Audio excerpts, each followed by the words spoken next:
Go ahead. All right. So Chris, name, say it and spell it, and your title. Oh, I love this part. Your title. Chris Olson, Chief of Police for the University of Arizona Police Department. And it's CHRIS Yes. OLSON? Yeah, Okay. You're home. I am. Definitely home.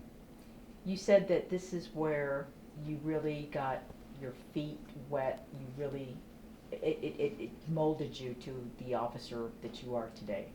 Tell me about that. Yeah, definitely. You know, young police officer in my 20s, coming over here when I was 23 years of age, and spending 7 years here, you know, doing police work, learning how it's done, working with this wonderful community, and then having opportunities to be a canine handler and a motorcycle officer and a training officer. It's a tremendous experience, and I get to come back now as the chief, right? So the lens is much different, right? It was much smaller when I was a street cop, but to come back here and to be the chief of this organization is a dream come true.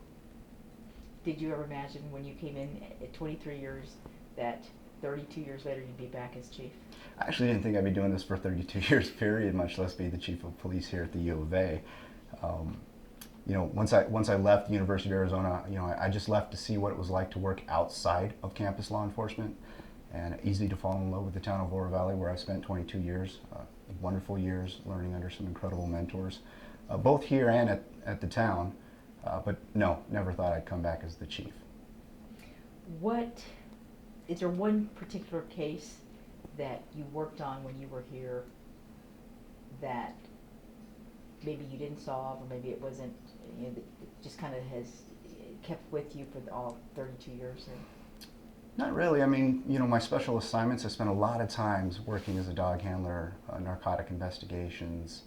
You know, there were protests back in the 90s on campus, and being part of those and, you know, helping keep the peace on the streets. Also here for the 1997 National Championship, you know, the basketball team, and being out there with some of the, honestly, some of the violence that took place. You know, those things stick with you. But nothing, you know, no crime specific, you know, just I chased a lot of kids with red Solo cups.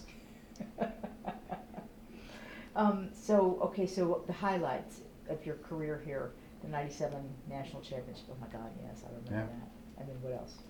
Yeah, no, just, you know, working with the men and women here. This is a fantastic organization. It's, you know, it really is a jewel in the desert, and people don't understand it. The community is amazing.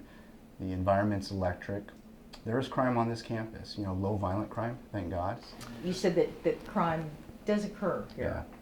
Yeah, you know, back in the 90s and today, you know, crime occurs on this campus. Now, thankfully, it's a low violent crime rate, but we do have crime.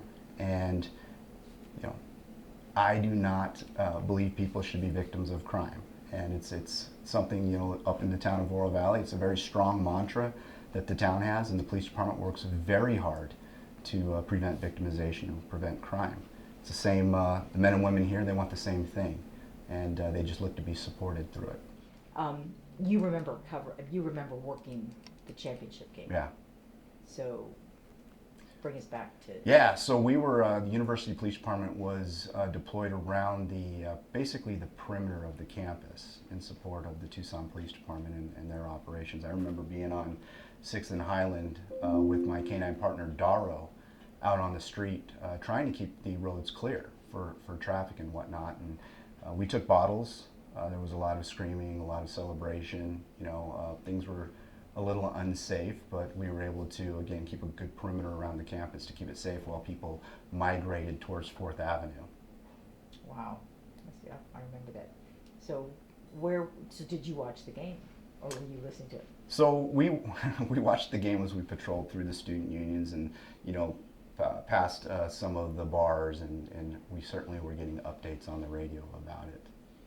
And when we finally won, what was that? Oh, it was exhilarating. It was incredible, you know, and it's kind of got that same feeling going right now with both the football team and the basketball team. They're just doing fantastic, and, you know, and that's part of the electricity of being on this college and being part of it is, you know, when university wins, and it doesn't matter if it's in academics or in athletics, we're part of it, and we love it.